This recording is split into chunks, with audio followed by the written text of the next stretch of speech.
Greetings.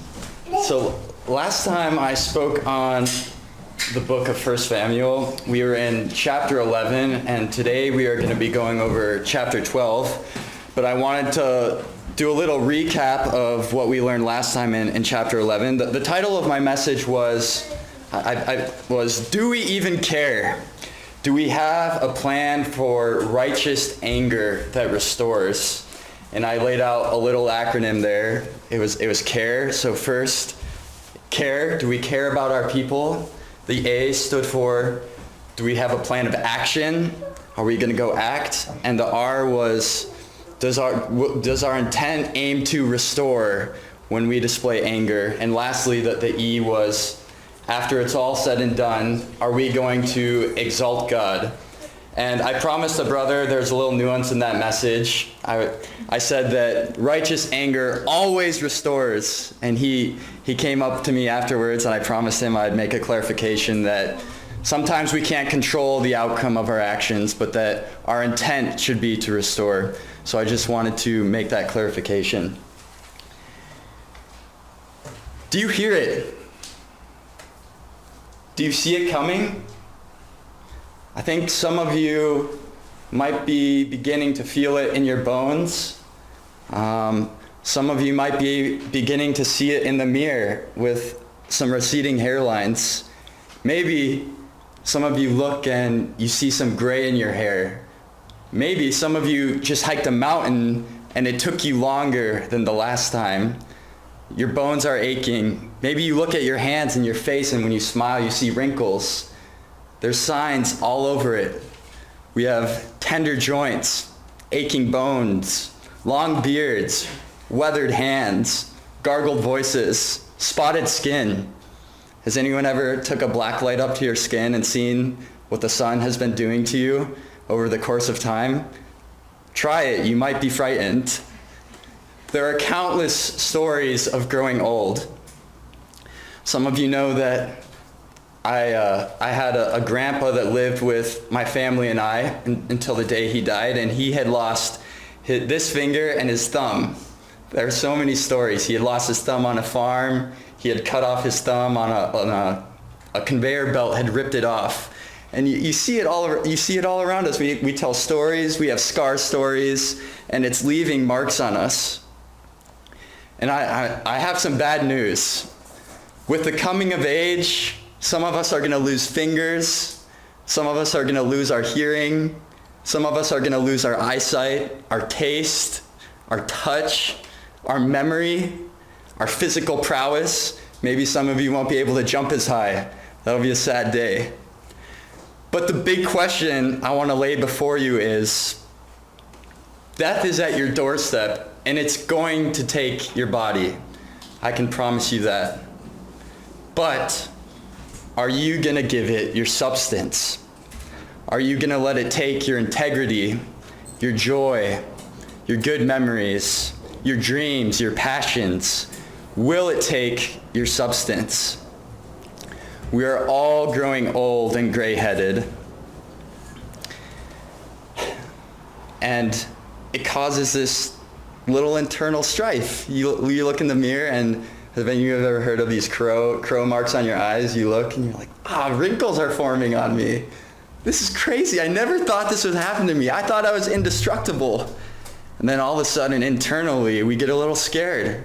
We say, maybe with the passing of time, as my body breaks, so will my soul. My soul will grow weary. Then altogether, we have to ask ourselves, can I grow old without losing my substance? Can I grow old without losing my substance?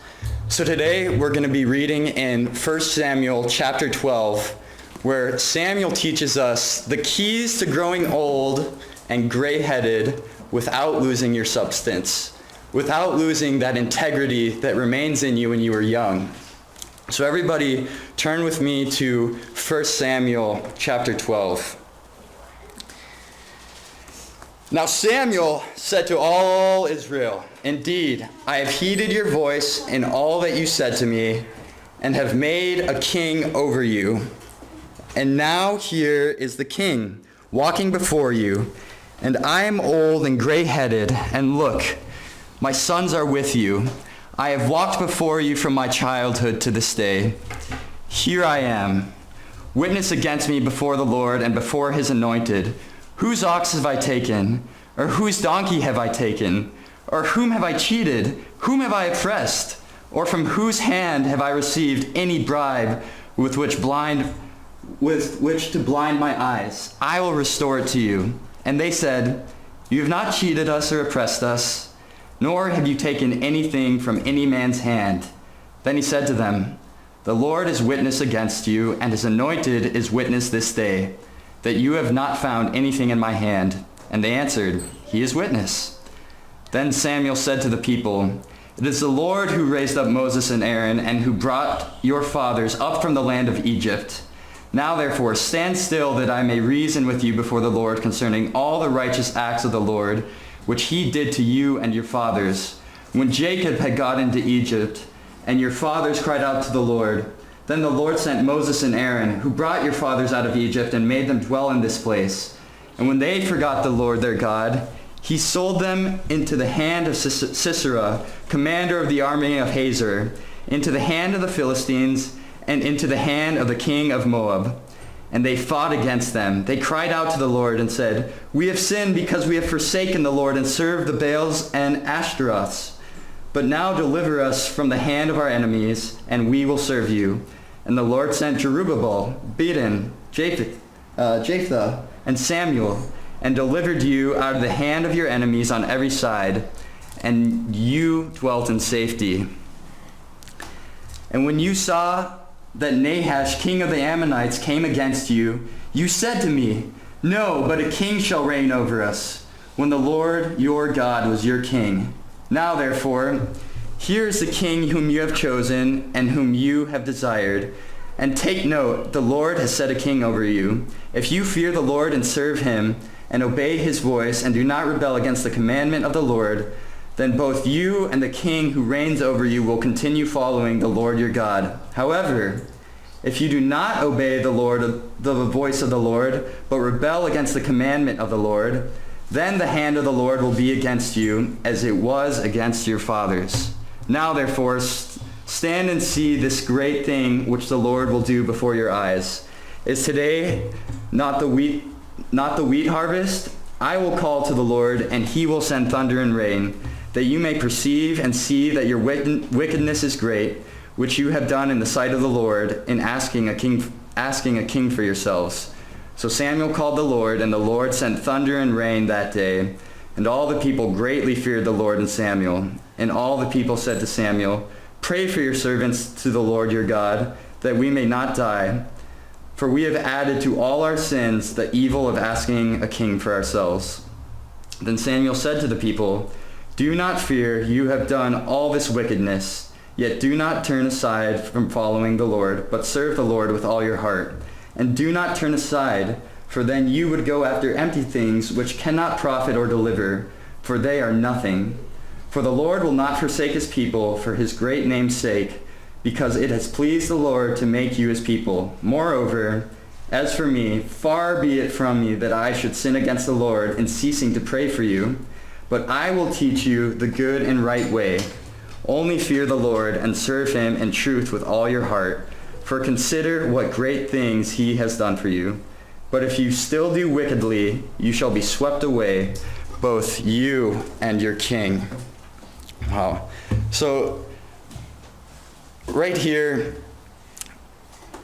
we see that Samuel, did you see, he had grown old and gray-headed, just like we will, just like some of us already are. But he had a secret. He had a plan not to lose his substance and to remain full of integrity. So as we begin, I want to pray that we could internalize and really ponder, what is this secret? Every day we're growing older.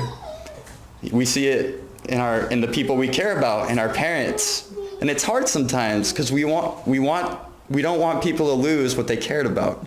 So let's bow our heads and pray.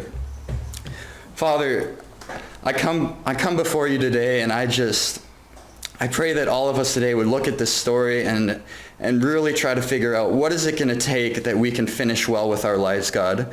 whether that be today or whether that be tomorrow. Father, I pray that over time, as our skin wrinkles, that our habits would also create these wrinkles of integrity and substance in us. Father, please help us develop excellence in following you and never compromising. And in your Son's name, the King, we pray these things. Amen. Unlike many people in the world, Samuel didn't falter. There was a famous president that was a president when I was born, maybe some of you as well, and his name was President Clinton. And at the end of his presidency, he'd been a Rhodes Scholar. He had risen to the top of his class. He had become president of one of the most powerful nations in the world.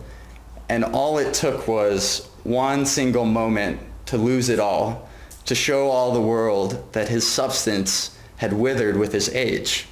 So what sets a man like President Clinton apart from a man like Samuel?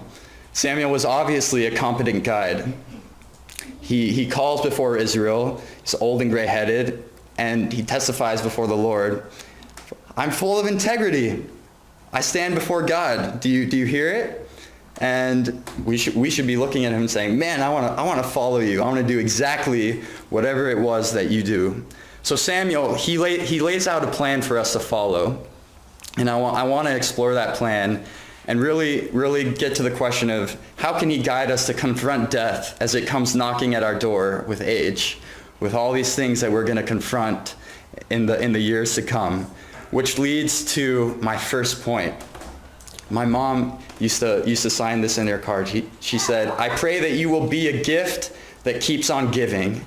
So the first step in Samuel's plan, be a gift that keeps on giving, something that has continuous impact. We see this in verses 3-5. And as I was thinking about how do you really get someone to understand what it is to be a giver, my mind flashed back to a little parable book that was on my coffee table growing up. Has anyone ever heard of The Giving Tree by Shel Silverstein? Okay, so I remember this book very well. There's a picture of the author, and my sister and I had drawn all over it and kind of made funny faces. But it's a powerful parable, so I want everyone to listen. The Giving Tree by Shel Silverstein. Once there was a tree, and she loved a little boy, and every day the boy would come, and he would gather her leaves and make them into crowns and play king of the forest. He would climb up her trunk and swing from her branches and eat apples, and they would play hide and seek.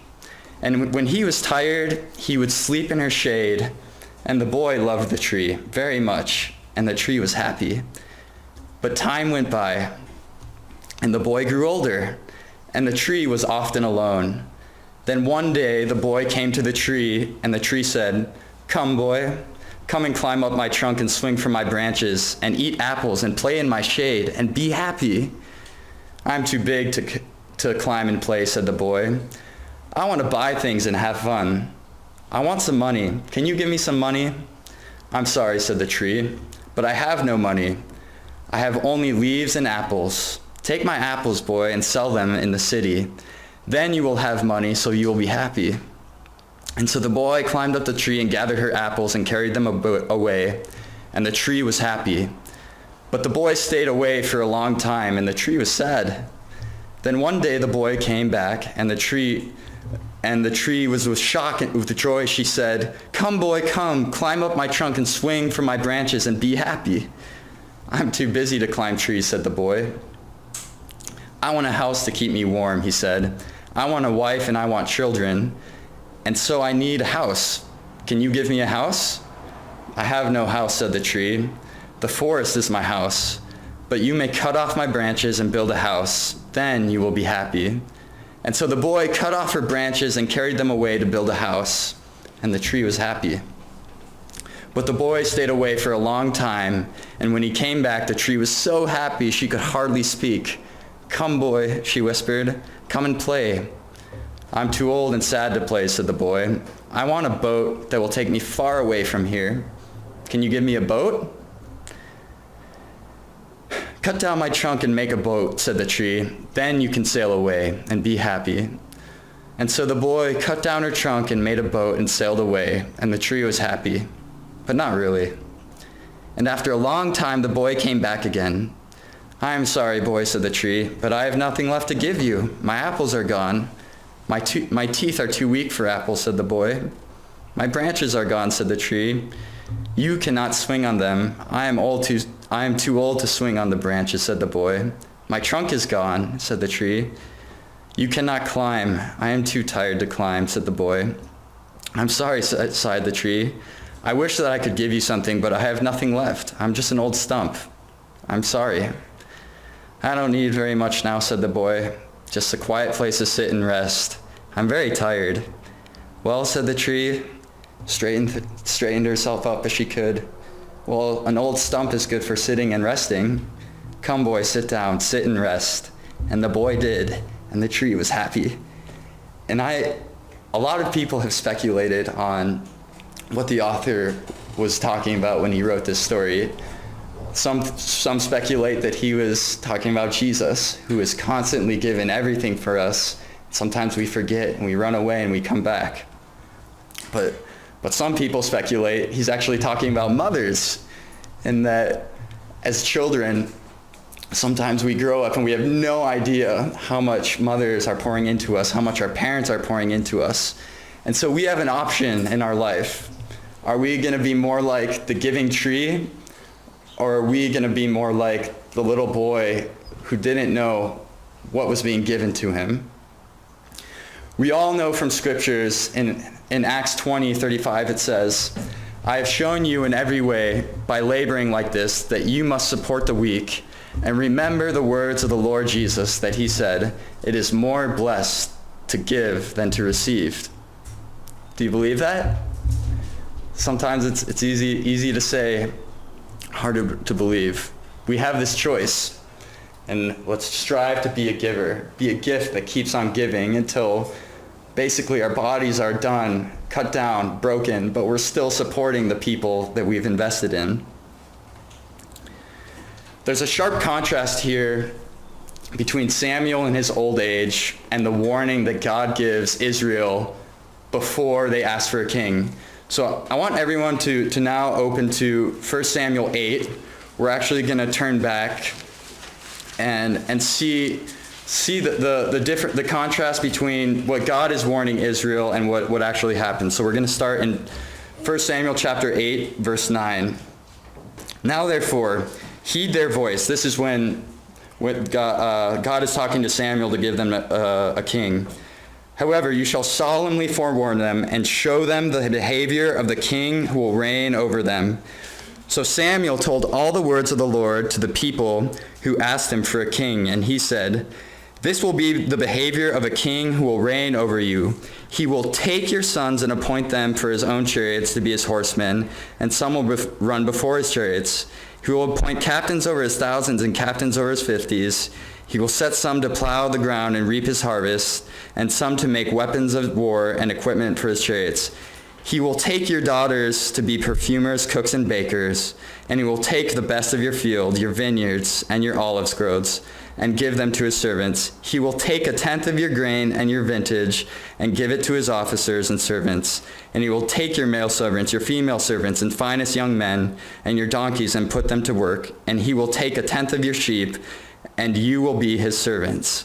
I think you kind of get the point that there's a sharp contrast between what Saul is going to become in the arc narrative of 1 Samuel, that he's going to become a taker, where Samuel is begging us. He says, "No, be givers, don't take. The Lord has already warned us."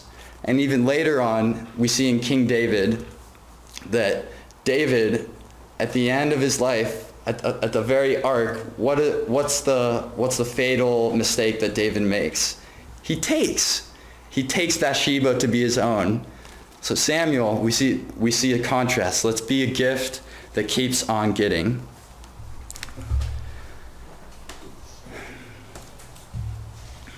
If only that boy would have paused and remembered all he had been grateful for and how much the tree had given him.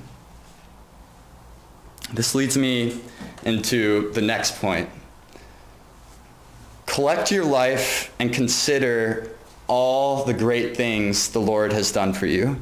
So collect your life and consider all the great things the Lord has done for you. There's a famous Latin American author. His name is Gabriel Garcia Moreno, and he wrote a famous story called 100 Years of Solitude, and it's infamously one of the most famous novels about a man reflecting upon his years to really know what shapes him. And Moreno has a quote from that book, and he says, "What matters in life is not what happens to you, but what you remember and how you remember it." What matters in life is not what happens to you, but what you remember and how you remember it. There's a useful way to think about this. Sometimes a lot of us think of our lives as just a big, large bundle of years. So when I think about my life, it's just like, there's 26 of the years. I'm not really sure what to make of them. But in reality, it's much more useful to think of our lives as a collection of seasons where we can divide our years into seasons and reflect upon them and remember what happened in each season so that we can sort of start pulling out these positive tidbits. It should be no surprise that Samuel was a giver and that he had collected his people's stories in these seasons, and we see him lay it out here in the, let me turn to it. It's starting in verse 6. I was reading about some parenting techniques where parents were trying to get their kids to remember all of their youth to show them what they gave to them when they got older. So there was this dad, and he set up a camera at their dining room table, and he filmed about an hour of meals of them basically feeding their children continuously for about 24 hours. And when his kids turned 13, he said, "Hey, I want you to sit down and you have to watch an hour of this. You have to watch me feeding you to really understand what I poured into you." And sometimes we're in danger of not reflecting upon where God has brought us through the different seasons of our lives. Sure.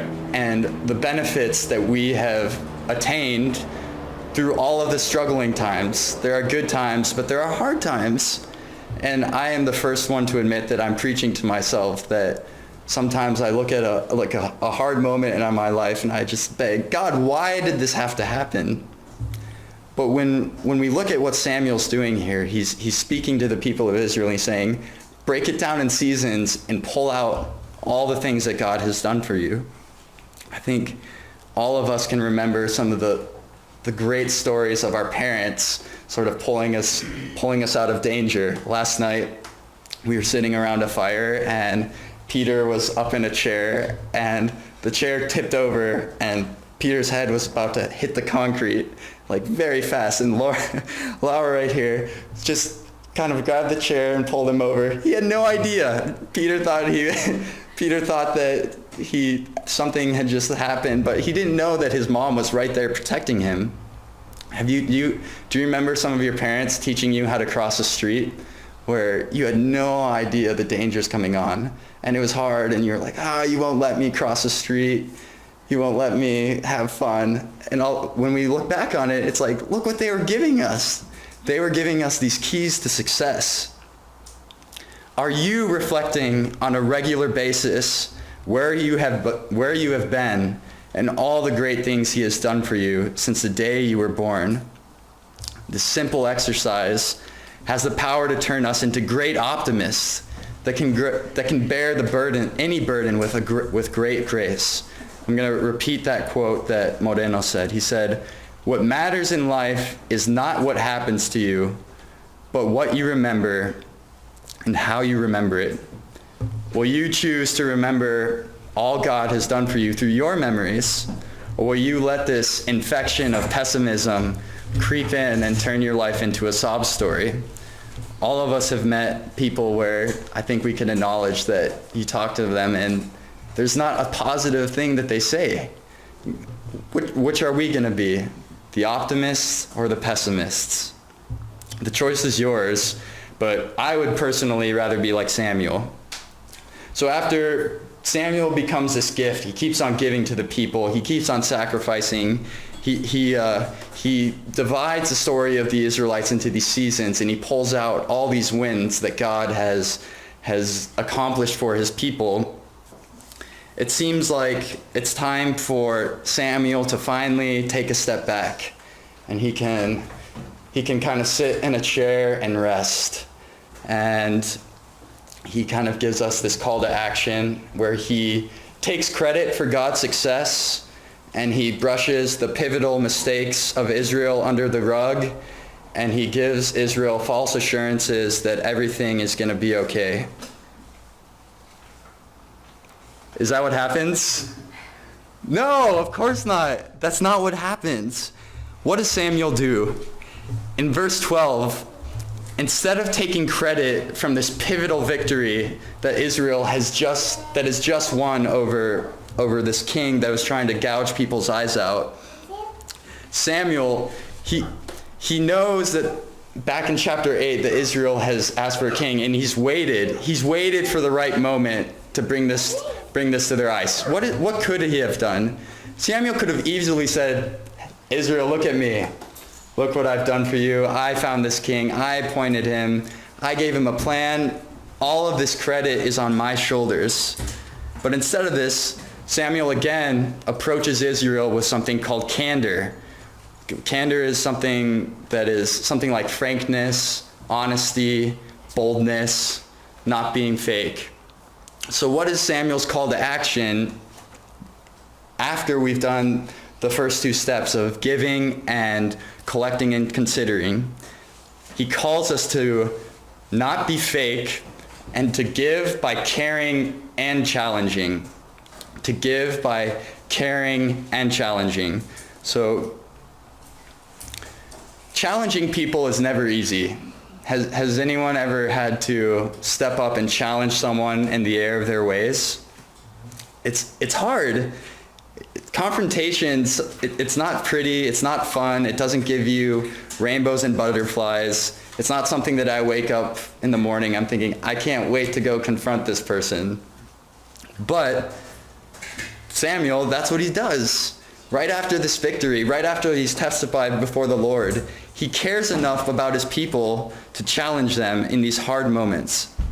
There have been way too many times in my life where I wish somebody would have challenged me. I wish somebody would have said, Zack, you're way off base here. You need to reel it in. You have no idea what's happening. I have a really good example. I was in middle school and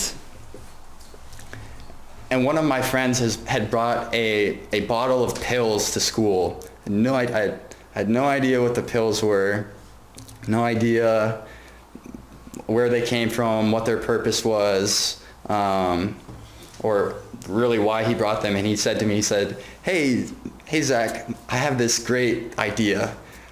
We're going to go around and we're going to try to get as many people to take these pills as we can. And in my mind, I was like, that sounds fun. How persuasive can I be? And so we went around, he gathered a few other minions, and we would go up to people and he'd say, hey, do you want to take this pill? And people would be like, not really. And then he would look at us and be like, hey, like step up, convince them. And I remember lying to people. I said, yeah, it's like a sugar pill. It gives you energy. And we did this to about half the people in our class. And all of a sudden, a girl ran up to her mom and she said, Mom, I just took this pill. I'm starting to feel sick. And all of a sudden, people started to realize what had happened. And our school authority, they didn't want the whole class to get in trouble, so they only pulled aside the person who had brought the pills. And I got let off scot-free. He got suspended, and he got, slapped on the wrist and all of that. Our school looked at me and they looked as if everything was okay. And I'm thinking to myself, what? Like, why? How on earth was it okay that you didn't confront me in my stupidity? And I look back on that, and I hope that it's a little story to challenge in the hard moments. There's an author named Vanessa Van Edwards, and she studied the science of people. She watches people, and she's trying to coach people how to interact well with people. She watches YouTube videos and TED Talks, and she's really trying to coach sort of her audience on what is it that makes people good at interacting with people. And in the Science of People survey, that's her company, Science of People, they asked 1,036 of their readers the following question: which of these people habits annoy you the most? All right, maybe we'll do a short vote here. People who are talkative, people who are too quiet, people who are fake, or people who show off. Everybody, all right, people who are too talkative, let's get a raise of hands. Nobody. People who are too quiet, show of hands. People who are fake, let's get a show of hands. All right, that's a large majority. And people who show off. Okay, so our church might not match the survey, but but in the survey of 1,036 people, people who are fake led the board with 63%, and people who show off were a distant second at 22%. So Van Edwards, she studies this, and she says, fake doesn't just happen when you're trying to be something you're not. If you don't like someone, they will feel it. If you are unhappy at an event, people will sense it. Pushing through, faking it, trying to make it, simply doesn't work. Among his roles, Samuel served as this priest, and if he would have let the Israelites off the hook, he would have been a giant fake. Just like we are when we let people off the hook, or when people let us off the hook. We're faking it, we're acting like everything's okay, when really there's something very important to be said to someone. Similarly, in 1 Peter 2:9, it says, we find that we are a chosen generation, a royal priesthood, a holy nation, his own special people, that you may proclaim the praises of him who called you out of darkness and into marvelous light. Samuel could have let go of this tragedy of just saying, it's okay that you asked for a king when you had God as king. He could have just put himself on this pedestal. He could have forgotten his dream to teach Israel to follow the good and right way. But instead, he kept on praying for his people. So true priests, they don't fake it. When they have something to say, they speak into somebody's life. The same author I quoted above the Colombian author, he says this: it is not true that people stop pursuing dreams because they grow old. They grow old because they stop pursuing dreams. I'll say it one more time. It is not true that people stop pursuing dreams because they grow old. They grow old because they stop pursuing dreams. Samuel never gave up on his dreams.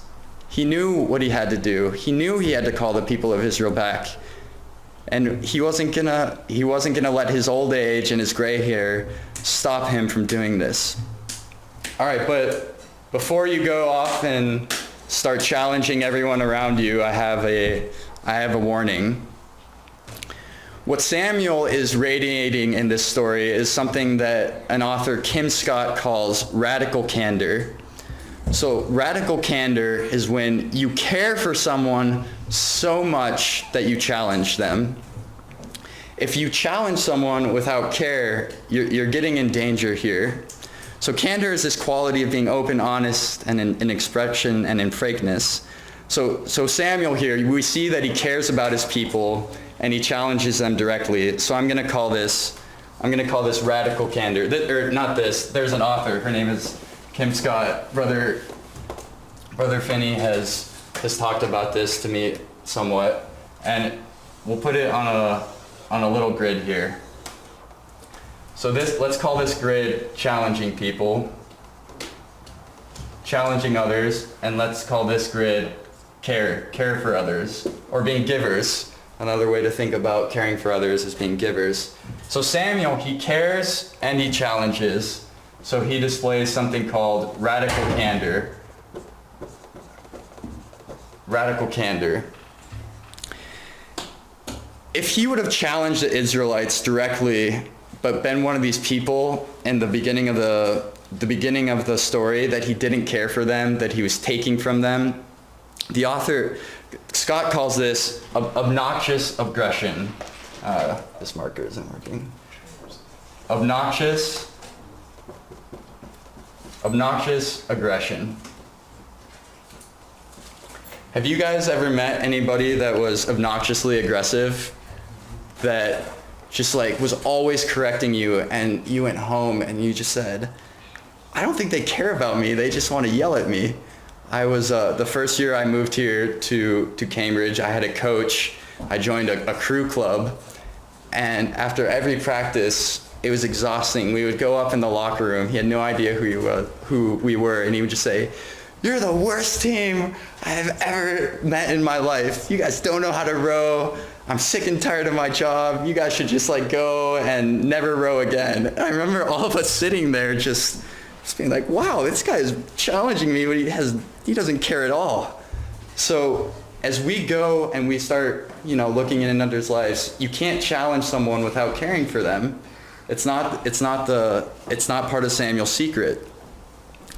Another thing that Samuel could have done is he could have not cared and he could have not challenged, and this is what the author calls manipulative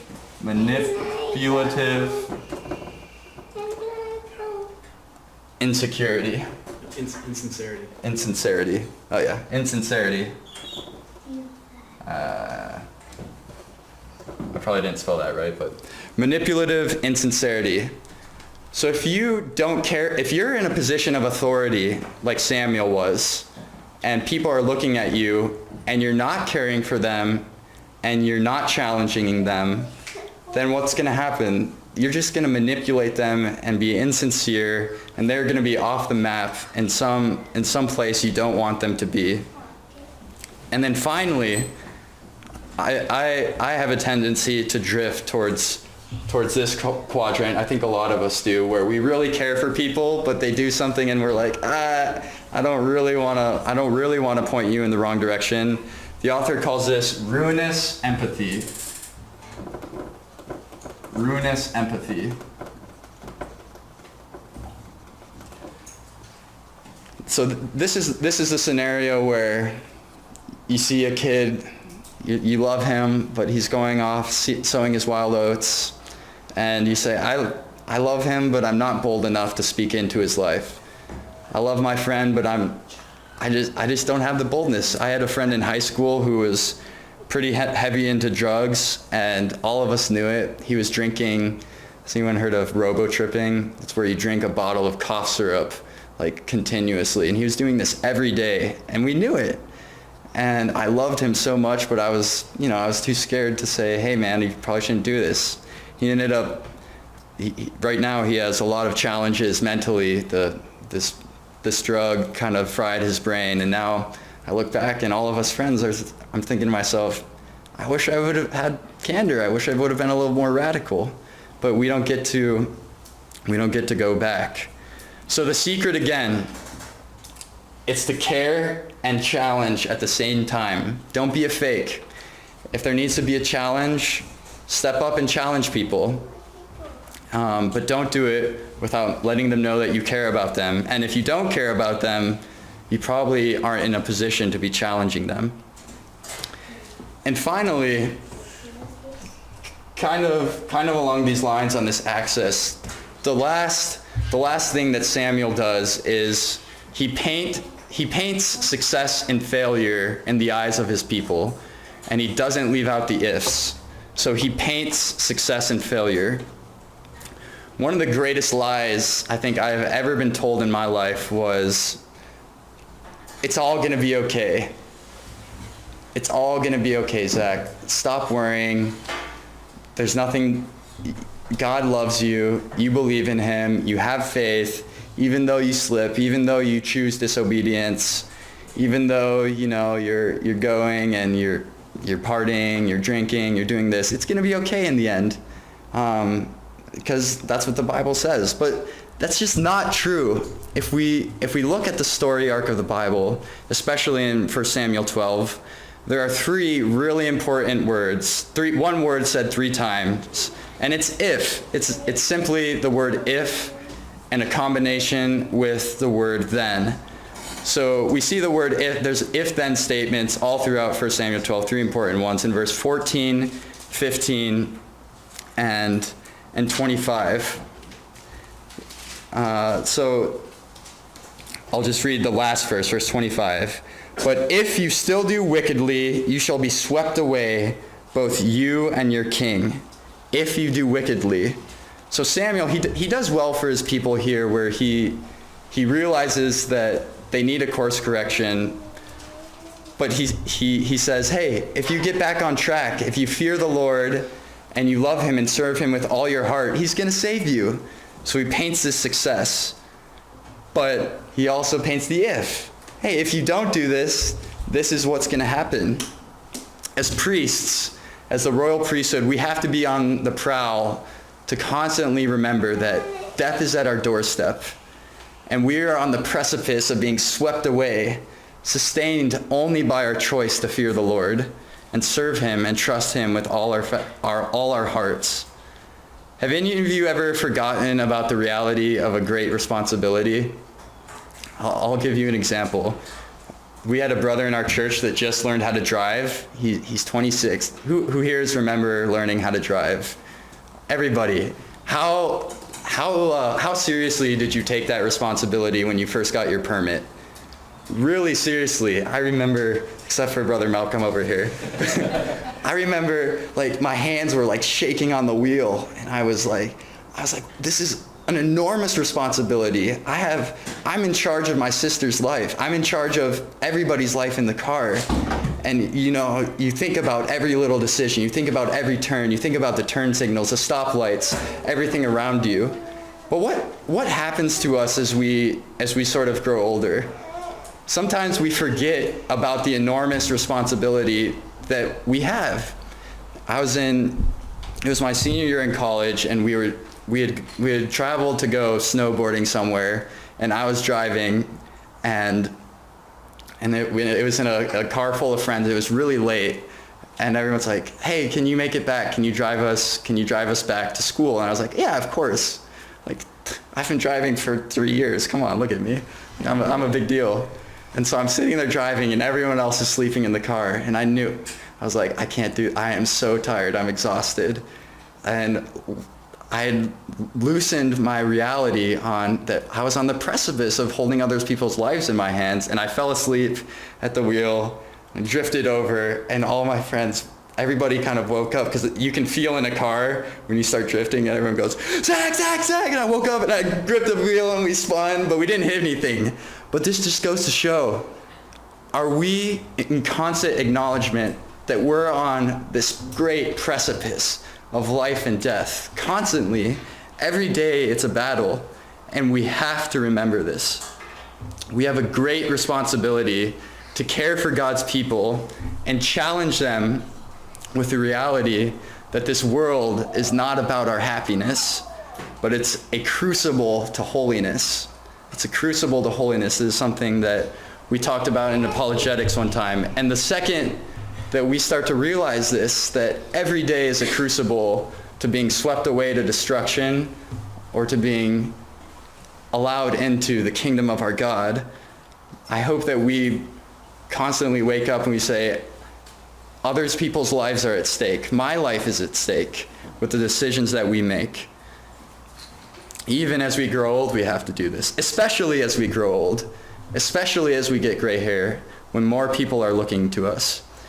May we never lead our people into a ruinous empathy that ignores the cosmic realities of the universe. So Samuel's plan again, it was be a gift that keeps on giving. Will you be like the tree, or will you be more like the little boy who's just constantly asking and not giving back. Collect and consider your life.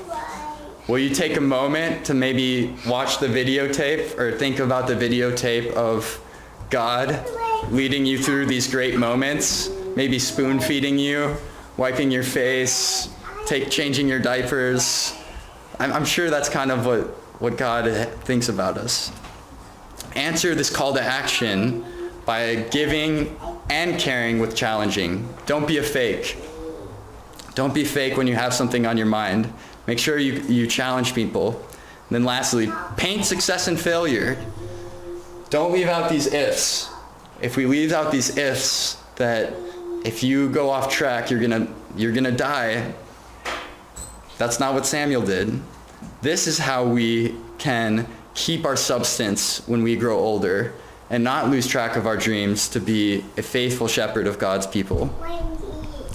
So I guess now it's my turn to try to paint success and failure in your lives, because as I presented at the beginning, all of us are growing old. Is anybody here not growing older? Yeah, nobody here is not growing older. Is age going to make or break you? Can we follow Samuel's keys to growing old and without losing our substance? There's this danger of burning out and losing our dreams. Only one out of every 10 ministers stays in ministry for more than 6 years. It's an interesting stat. If polled across the churches across the U.S., only 1 out of 10 stays in ministry for more than 6 years. Or will we make these catastrophic mistakes later like President Clinton did? All it takes is one bad slip. Irenaeus said, "The business of the Christian is nothing else than to be ever preparing for death." The business of the Christian is nothing else than to be ever preparing for death. How many people here have spent time with somebody that's on their deathbed? Anybody? Yeah, it's a really interesting moment when not interesting and sad and joyous all at the same time, when you are witnessing someone in their last moments, then they're playing back their years and they're thinking to themselves, did I live this right? Would I have done something differently? My dad, he came from a family where he only had one brother, and he had an aunt. Her name was Frances, and to me she was Great Aunt Frances. And she was this lady that decided very early on in life that she wasn't going to get married. She didn't like children. She was a really talented painter, and she painted all these beautiful paintings, and she made a lot of money. And she lived in a cabin alone, and we would go visit her, and she would chase us away. She couldn't stand us children. But later on, towards the end of her life, we went to visit her in the nursing home, and there was no one there, and she was sitting there all alone. There was no one by her side. She had taken from everybody, hadn't given a dime to anybody, hadn't chosen a cause, hadn't chosen a dream. And she was just sitting there saying, she was like, I wish I would have done things differently. I wish I would have had a family. I wish I wouldn't have held grudges. I wish that I would have given more. I wish I would have chosen a different life. And when you look at someone at the end of their years, you're thinking, this breaks my heart. This breaks my heart. So this is an example of failure.